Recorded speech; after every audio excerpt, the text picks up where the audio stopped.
Today we will be starting with electrostatics lecture number 2, and we are going to study the topic of normal electric induction.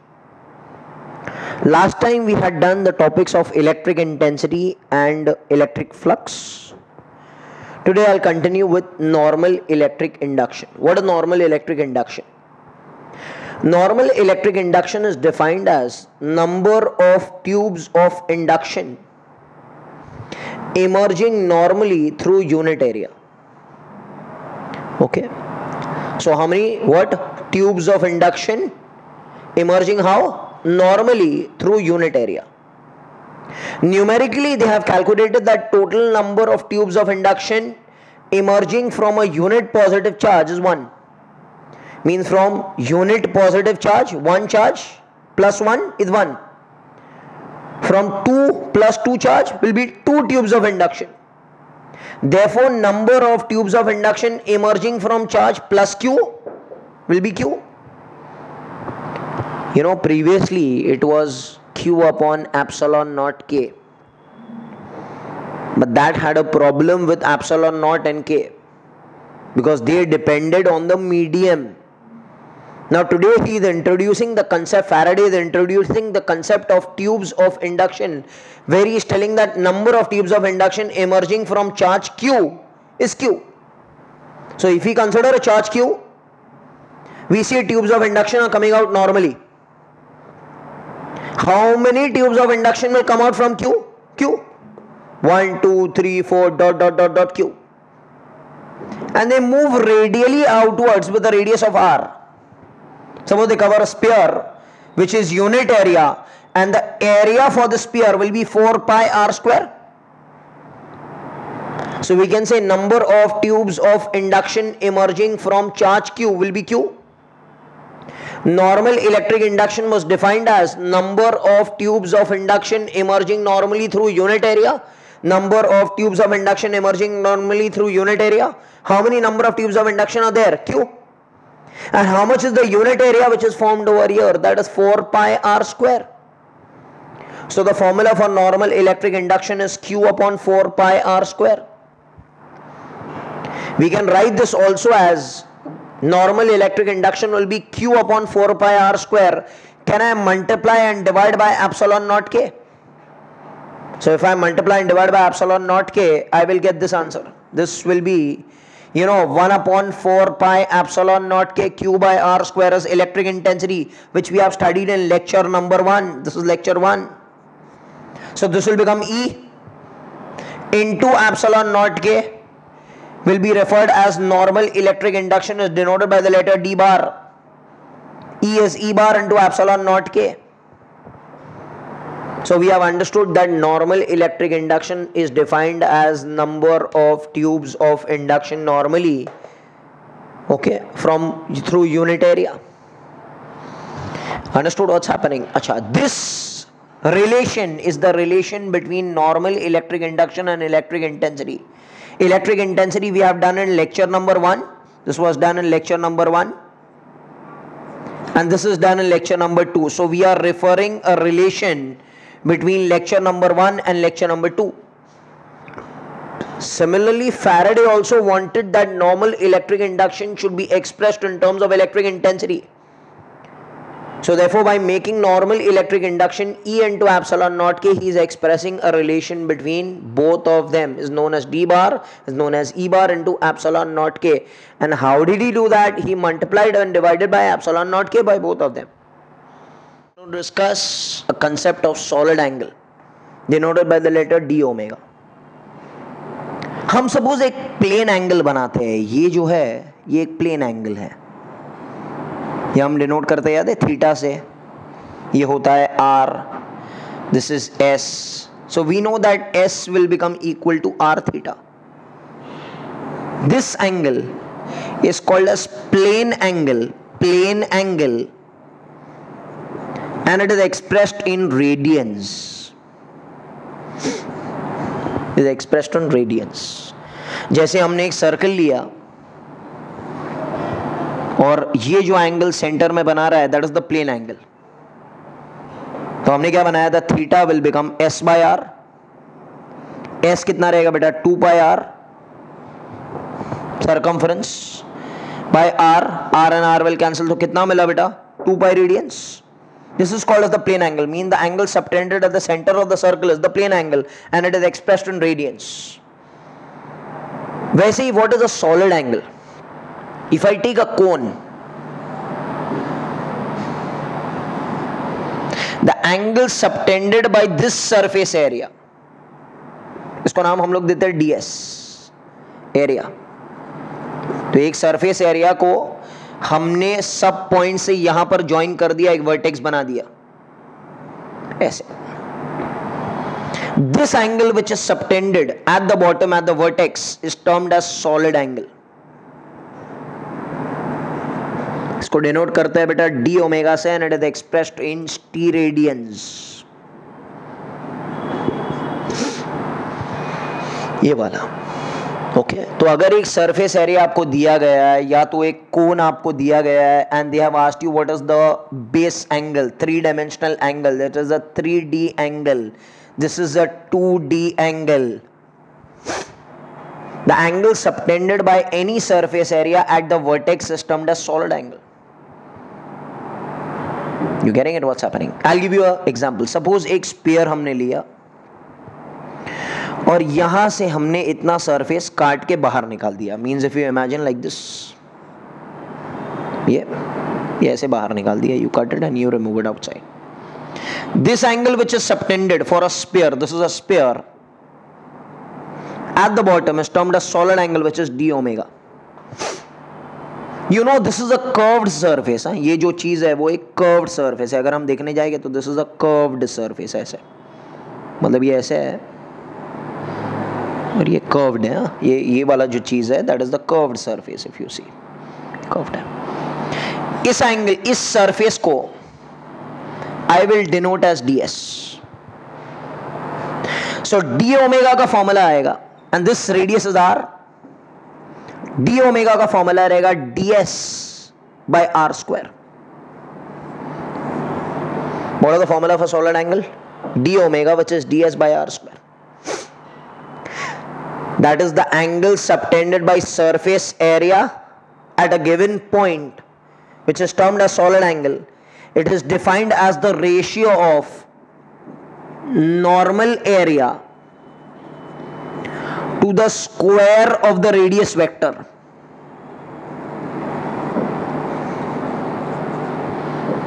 Okay. Normal area. What are the normal area? This is the normal area. Beta normal area कितना subtend हो रहा है? ds by the square of the radius vector, and the square of the radius vector is the r square. So d omega will become ds by r square. Are you understanding? और एक formula दिया जाता है जो हमारे portion में नहीं है, that is d omega is 2 pi 1 minus cos theta. ये आप लोग याद रखिए, आपको और बराबर से समझ में आएगा. I'll just try to explain that अगर ये एक कोन है, so this angle is theta. This angle is theta. So यहां का जो solid angle रहेगा d omega will be 2 pi 1 minus cos theta.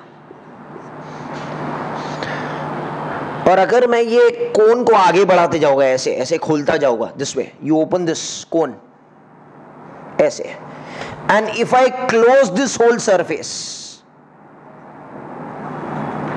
तो आप देखेंगे ये जो थीटा है वो इधर आ जाएगा, and this theta will trace how many degree sir? 180. This ये जो थीटा है that will trace how much? 180. And if you put it over here you will get d omega as 2 pi 1 minus cos 180, and cos 180 is minus 1, so it will become 4 pi d omega, that will become steradians. So I can say the solid angle subtended by a closed surface will always be 4 pi steradians. अच्छा, चाहे वो closed surface pair हो या कोई भी कुछ भी surface हो, it should be a closed surface. It should be a closed surface. Then only the total solid angle will become 4 pi steradians. It should be closed. अगर half closed है, suppose hemisphere है, तो ये जो theta घूमेगा that will be going from 0 to 90 only. तो 0 to 90 मतलब cos 90 कितना हो गया बेटा 0, सो 1 minus 0 is 1, so it will become 2 pi radians for a hemisphere। मतलब अगर हमने एक हेमिस्फीयर लिया ऐसे,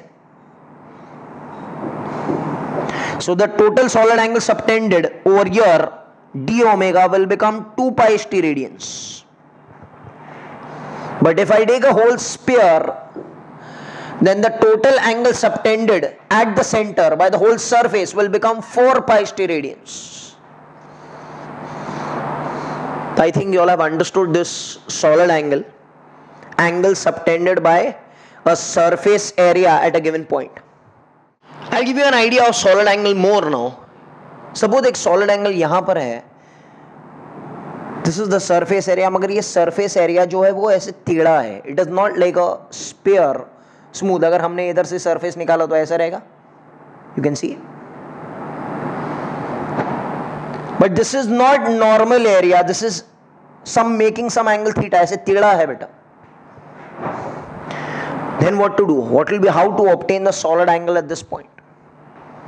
हम क्या करते हैं, हम इसको एक नॉर्मल एरिया बनाते हैं टू द रेडियस वेक्टर। मतलब ये रेडियस वेक्टर से नॉर्मल नहीं है, रेडियस वेक्टर का लाइन ऐसे है एंड ये एंगल थीटा बना रहा है। आप देखिए ये जो एरिया वेक्टर है, this is the area ds जो टेढ़ा है and it is the area vector and this is the direction of r bar. Suppose I need normal area, तो मैं इसको थोड़ा नॉर्मल कर दूंगा, ऐसे परपेंडिकुलर कर दूंगा। Yes, this is the normal area. अगर हम देखने जाएंगे तो ऐसे बनेगा, ये देखिए ऐसे, ये टेढ़ा था पहले, इसको मैंने थीटा एंगल से अंदर लेके गया, तो this will be represented as the normal area. अगर ये ds है तो ये कंपोनेंट कितना हो जाएगा बेटा, अगर ये ds है और ये थीटा है, ये थीटा है, so this component will become ds cos theta. So can I से इसका एरिया अगर ds है तो इसका एरिया रहेगा ds cos theta. The value of solid angle is normal area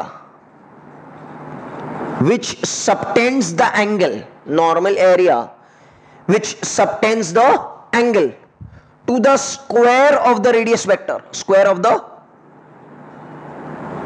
radius vector। अच्छा, you tell me how much is the normal area, sir? Normal area is ds cos theta upon square of the radius vector will become r square। I think it has become very clear to you that हमको कौन सा area चाहिए, हमको normal area चाहिए, ये वाला which subtends the angle। मतलब ये कर्व्ड ऐसे बनना चाहिए, ऐसे आड़ा टेढ़ा हो, ऐसे टेढ़ा हो, तो हमको इसको इधर लेके जाना है, इसको बेंड करना है by an angle theta and we need this area। So d omega will become ds cos theta upon r square and we know that the total value of solid angle over the closed surface is how many steradians? Sir, it is 4 pi steradians। ये हमने पहले पढ़ा है। This you all need to learn to prove Gauss's theorem। ठीक है, so you should know this information that d omega is ds cos theta upon r square and total value of d omega over a complete surface is 4 pi steradians।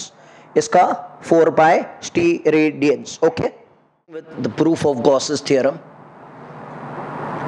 consider a closed surface of any shape। एक closed surface हमने लिया of any shape placed in a medium of dielectric constant k।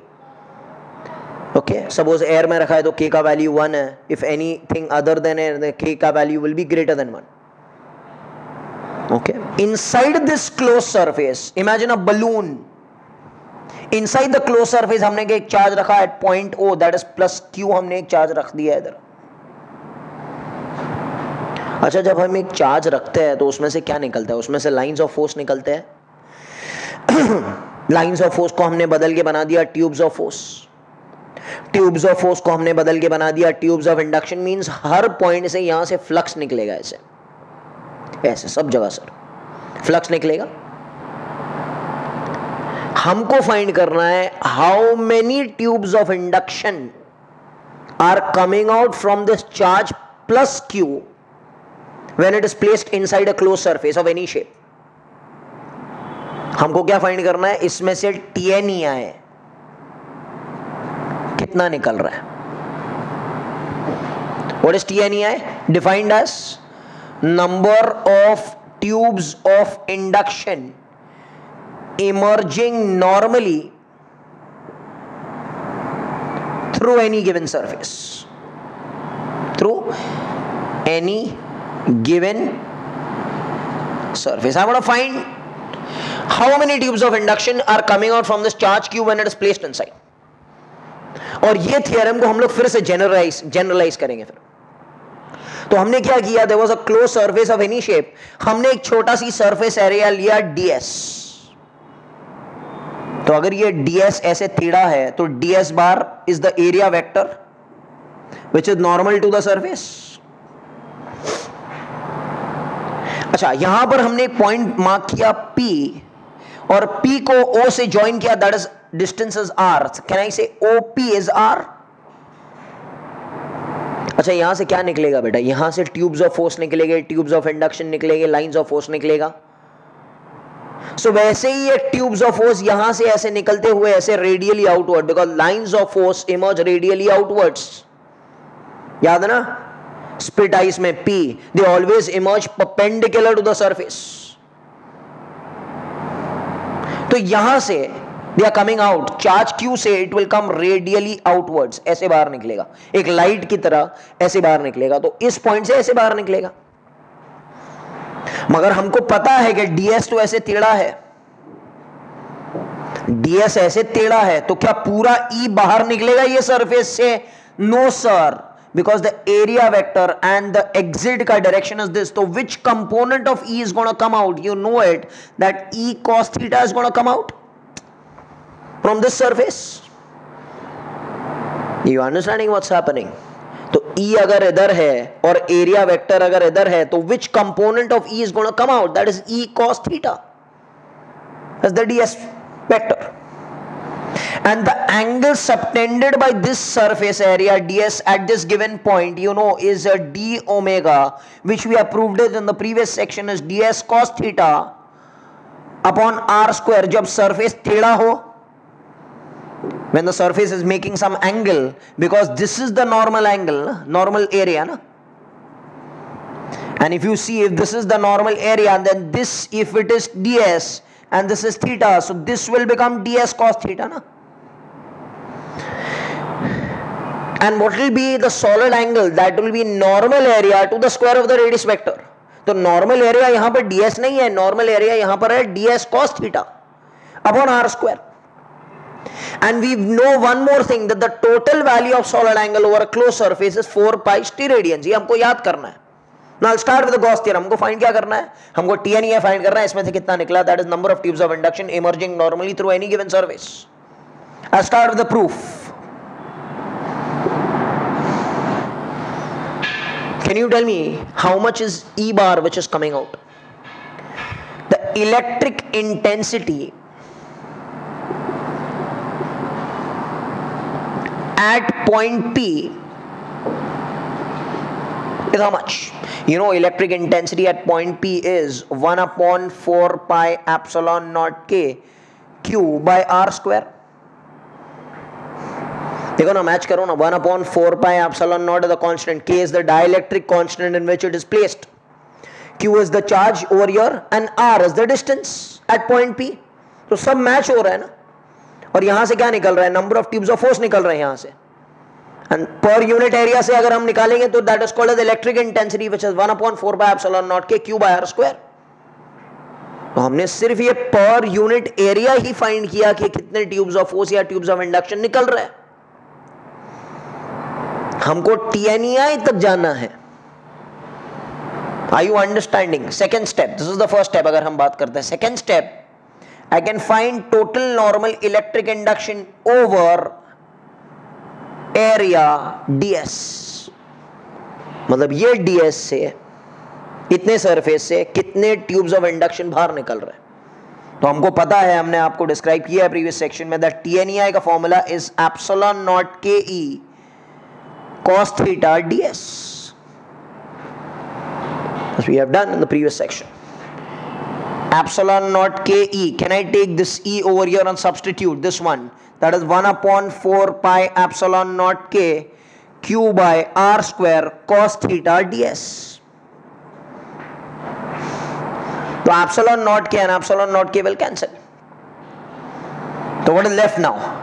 Q by 4 pi अगर मैं बाहर लूँ, this will be ds cos theta upon r square. This is TNEI over ds. थोड़ा ध्यान रखना. What is ds cos theta upon r square? We have discussed that is the solid angle subtended by surface area at a given point. So that is d omega. So q by 4 pi into d omega is TNEI over a small area ds. But I need TNEI, that is number of tubes of induction emerging from whole surface, entire surface. खाली ds से नहीं चाहिए, ये तो खाली ds है, q by 4 pi into d omega. तो हम क्या करेंगे? If I need TNEI over entire area, I will integrate this equation. It will become q by 4 pi will come outside. Integration over the closed surface of d omega. इसका मतलब क्या होता है? इसका मतलब होता है total value of solid angle over a closed surface, and we know that total value of solid angle over the whole surface, closed surface करेंगे तो यहां पर it will come as 4 pi steradians. So it is q by 4 pi into 4 pi is equal to q. So this is nothing but Gauss theorem, that the total normal electric induction over a closed surface is equal to the algebraic sum of charges enclosed by the surface. The statement of Gauss theorem. TNEI का मतलब क्या होता है? फिर से देखो, total number of tubes of induction emerging normally through any given surface over a closed surface is equal to the algebraic sum of charges enclosed by the surface. मतलब अंदर Q है तो TNEI कितना रहेगा? Q ही रहेगा. अगर अंदर दो चार्जेस है Q1 and Q2 plus Q1 and Q2, so the total normal electric induction will become Q1 plus Q2. अगर अंदर चार्जेस है Q1 plus Q2 plus Q3, so रहेगा TNEI will become Q1 plus Q2 plus Q3, but it is always, remember, it is the algebraic sum. मतलब अगर अंदर charges है plus Q1 minus Q2 plus Q3 minus Q4, so what will be the TNEI over here? The TNEI over here will become Q1 minus Q2 plus Q3, and no need to take Q4 because it is outside the charge. And we need the total number of tubes of induction or the flux coming out. Always remember, the coming out flux is treated as positive and the going inside flux is treated as negative, because lines of force start from positive charge and end towards negative charge. Okay. इसके कारण यहां पर electric intensity रहेगा, but जितना electric intensity अंदर रहेगा उतना बाहर भी आएगा, तो इसके कारण will be nullified. Electric intensity इसके कारण इधर भी रहेगा Q4 के कारण, बट ये कंसिडरेशन में नहीं लिया जाएगा while taking TNEI. So electric intensity चारों का है, बट TNEI किसका लेना है? Q1 minus Q2 plus Q3 का. You understand Gauss's theorem? So we say that TNEI over closed surface is equal to the algebraic sum of charges enclosing the surface. Enclosing the surface, बाहर के नहीं लेना है. Applications of Gauss theorem, इसमें 4 steps मैंने दिए हैं so that आपके लिए सब डेरिवेशन जो है वो आसान हो जाएंगे. Step number 1, draw an imaginary surface called as the Gaussian surface. तो हमको एक imaginary surface बनाना है called as Gaussian surface. Always remember, Gaussian surface ऐसे बनाना है where theta can either be 0 or theta can be 90. ये आपको जब हम डेरिवेशंस करेंगे तब समझ में आएगा. Always remember, Gaussian surface ऐसे बनाना है वे जो थीटा आएगा या तो 0 आए या तो 90 आएगा। अच्छा क्या है हम बताते हैं। Second step, mark E bar D S bar and theta. E bar D S bar and theta का डायरेक्शन बनाइए, थीटा कैलकुलेट करिए। अच्छा थीटा याद रखना, थीटा या तो 0 होगा या तो 90 होगा, उसी हिसाब से हम गॉसियन सरफेस बनाएंगे। Third step, calculate the total charge enclosing the surface. And step 4, apply Gauss theorem. Gauss theorem क्या कहता है? The TNEI over the whole surface is the algebraic sum of charges enclosing the surface. That will become integration of epsilon naught KE cos theta ds is equal to summation Q enclosing. ये 4 steps अगर आप note करेंगे तो आपके लिए सब derivations जो है वो इजी हो जाएंगे। I am finding electric intensity outside a charge sphere. एक चार्ज स्फीयर है, we can say a shell, okay, मतलब चार्जेस कहां रह रहे हैं? Charges will remain on the surface. अंदर चार्जेस नहीं है, it is not non conducting, it is conducting. Conducting मतलब सब चार्जेस रिपेल होके बाहर आ जाएंगे। इसके कारण एक इलेक्ट्रिक फील्ड जनरेट होगा, नेटवर्क जनरेट होगा। नेटवर्क कैसे जनरेट होगा? Radially outwards, direction of E bar, radially outwards, everywhere it will be radially outwards, okay, यहां पर it will be radially outwards। suppose मैं इधर खड़ा हूं, I am standing here at a distance of small r। ये distance कितना है? यहां से यहां तक स्मॉल r, पॉइंट P नाम देते हैं। मुझे फाइंड करना है इधर इलेक्ट्रिक इंटेंसिटी का ताकत कितना है। Electric intensity outside a charge sphere. तो मैं इधर I am standing here with my mobile phone and this is the tower. मुझे फाइंड करना है इधर नेटवर्क कितना पकड़ेगा at a distance of small r, this is radius is capital R। मैं क्या करूंगा? I want to find electric intensity.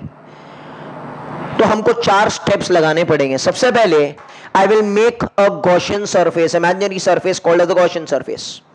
तो एनक्लोजिंग दिस, जिधर मैं खड़ा हूं, I will make a Gaussian surface, imaginary Gaussian surface that will be in the shape of a sphere. Why sir you are making sphere? हम थोड़ी देर में बताते हैं। इसका रेडियस कितना रहेगा? स्मॉल r, मतलब यहां से सपोज ये पॉइंट O है तो O से P तक डिस्टेंस r रहेगा। अच्छा मैं इधर खड़ा रहूं या इधर रहूं, ये भी डिस्टेंस आ रहा है, आप देखिए। सो ये भी डिस्टेंस आ रहा है, ये भी डिस्टेंस आ रहा है, ये भी डिस्टेंस आ रहा है। मतलब ये imaginary surface which is the Gaussian surface के सरकमफ्रेंस पर आप कहीं पर भी खड़े हो, that is the distance r,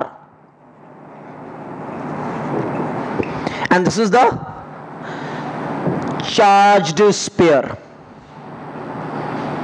we call it as the Gaussian sphere. This is the charge sphere. मैंने एक गॉसियन सरफेस बना दिया।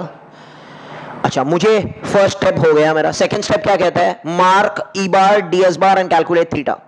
तो जहां पर हम खड़े हैं वहां से मैं एक छोटा एरिया बनाऊंगा, that area let it be ds। ये ds है, तो ds bar will B this way. अच्छा इलेक्ट्रिक इंटेंसिटी का डायरेक्शन, नेटवर्क का तो डायरेक्शन बाहर ही है, देखिए रेडियली आउटवर्ड। तो इस पॉइंट पर direction of E bar this way, तो ई बार इधर है, ds बार इधर है, and how much is the angle between them? Theta is 0। And I told you that Gaussian surface ऐसे ही बनाना है जैसे थीटा 0 आए या थीटा 90 आए, क्योंकि हमारे लिए आसान हो जाएगा, क्योंकि कॉस थीटा कंपोनेंट इजी हो जाएगा। अच्छा सपोज मैं इधर नहीं हूं, मैं इधर हूं, तो इधर मैं ds बनाऊंगा, तो ds बार इधर रहेगा, ई बार इधर है, theta is 0। I am standing here, आप देखिए ई बार इधर है, ds बार इधर है, थीटा 0 है। मतलब आप कहीं पर भी खड़े रहो, यहां पर, यहां पर, यहां पर, E bar and ds bar will be angle, will be parallel to each other. Are you understanding what's happening? Second step also completed. Let the total charge enclosing the sphere be Q. Third step, कितना charge है ये? Big Q. मतलब ये सबको जोड़ेंगे तो कितना आ जाएगा? Big Q. स्टेप नंबर 1 क्या था? Draw the Gaussian surface. Gaussian surface ऐसे बनाओ, या तो थीटा 0 आए या तो थीटा 90 आए. 90 कब आएगा? आगे के डेरिवेशन में पता चलेगा. Second step, mark E bar D S bar and calculate theta. Mark E bar D S bar, calculate theta. देखो सब जगह पर हमने ई बार D S bar calculate theta कर दिया. Third step, calculate the total charge assumed how much? Q. ये सबको जोड़ेंगे तो कितना आएगा? Q. That is Coulomb's. Fourth step क्या कहता है? Apply Gauss theorem. What is Gauss theorem telling you? The total normal electric induction over a closed surface is summation of the charges enclosing the surface. TNEI का formula बताइए. Integration of epsilon naught के ई cos theta ds is summation of all the Q. That is Q. Summation of Q is Q. अच्छा, epsilon naught के ई बार cos theta, theta 0 you know, theta 0, तो cos 0 क्या बन गया बेटा? 1. Integration over the close surface of ds will become Q. अच्छा, ds क्या है? ds एक छोटा सी पार्ट है, छोटा सी सरफेस है. ये ds, ये ds, दिस ds, ये ds, ये ds, सब ds's को अगर हम जोड़ेंगे तो आपको एक स्फीयर मिलेगा. ds ds ds ds ds, सब ds's को अगर आपने जोड़ा तो आपको एक स्फीयर मिलेगा. एंड दैट स्फीयर का radius will become small r and the area will be 4 pi small r square. बड़ा r नहीं लिखना. So epsilon naught Ke integration of ds over the Gaussian surface is 4 pi small r square is Q. तो electric intensity का formula क्या आ जाएगा? Electric intensity का formula आएगा 1/4 pi epsilon naught K Q by r square. This is the same answer for a single charge located at point O. Because you can imagine that the whole charge will be concentrated at the center. So electric intensity का answer कितना है? 1/4 by epsilon naught K Q by r square. But remember, it is छोटा r and not big r. Are you understanding? Case 1. On the surface of charged sphere,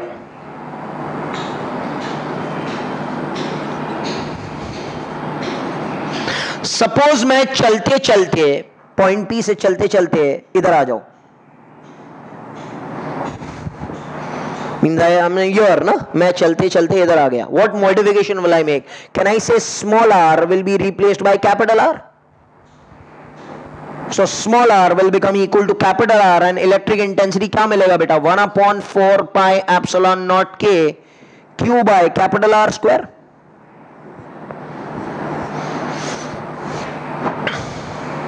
understanding what's happening?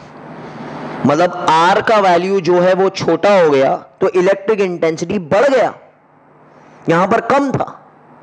अच्छा, suppose मैं चलते चलते अंदर चला जाऊं, inside the charge sphere.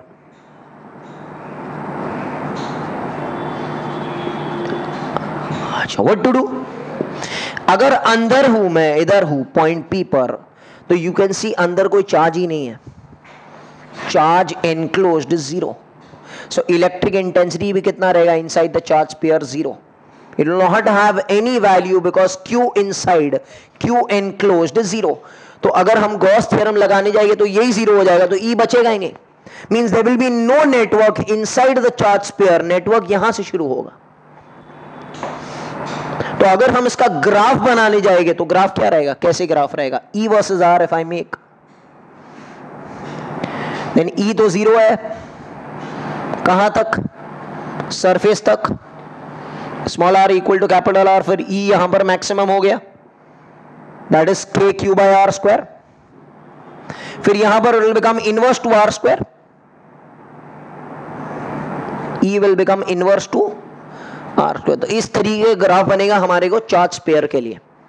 But it should be a conducting charge sphere, not a non conducting charge sphere. Same formula I am deriving in terms of surface charge density. Surface charge density मतलब sigma. Surface charge density is charge residing per unit area. 3 type के charge densities होते हैं ना, मालूम है ना? Charge residing per unit length in 1D, 2D में होता है charge residing per unit area and 3D में होता है charge residing per unit volume. ये आप याद रखिए, आपके लिए आसान हो जाएगा। 1D 2D 3D। Now this is 2D ना, because charge is residing over the area. अंदर थोड़ी है, वॉल्यूम में थोड़ी है, बाहर है ना, तो सिग्मा हम निकालेंगे, रो नहीं है। लैम्बडा सिग्मा रो में से लैम्बडा सिग्मा आएगा यहां पर। अगर 1D होता तो लैम्बडा होता। अगर सिलेंडर है and the charges are residing on the length तो ये लेना है। अभी हम फिलहाल ये लेंगे, Q is charge residing, how much is the charge residing Q, and कौन से एरिया में चार्जेस रह रहे हैं, बाहर के एरिया में। यहां पर चार्जेस रह रहे हैं at capital R, not small r। So यहां पर लिखना है 4 पाई कैपिटल R स्क्वायर। तो Q क्या हो जाएगा बेटा, sigma into 4 pi R square. अच्छा, हमको E का फॉर्मूला कितना आया था? E का formula you got it as 1/4 pi epsilon naught के Q by small r square. हमने प्रूफ किया अभी थोड़ी देर पहले। In place of this Q substitute this Q, तो ये हो जाएगा E is 1/4 pi epsilon naught के। Q की जगह हम लोग डालेंगे sigma into 4 pi capital R square upon small r square. 4 pi cancel, so E का वैल्यू आपको आएगा सिग्मा अपॉन एप्सिलॉन नॉट के big R square upon small r square. Sigma upon epsilon naught के big R square upon small r square in terms of surface charge density, that is sigma. And if I tell you just outside the conductor, just outside मतलब स्मॉल r will become approximately capital R। तो E in terms of sigma कितना हो जाएगा, sigma upon epsilon naught के, because big R square and small r square will cancel. This we derived after some derivations. So this is the formula for electric intensity outside a charged sphere. In terms of Q, in terms of sigma, अंदर zero होता है, इधर capital small r is replaced by capital R। ये उसका graph है। Always remember this thing.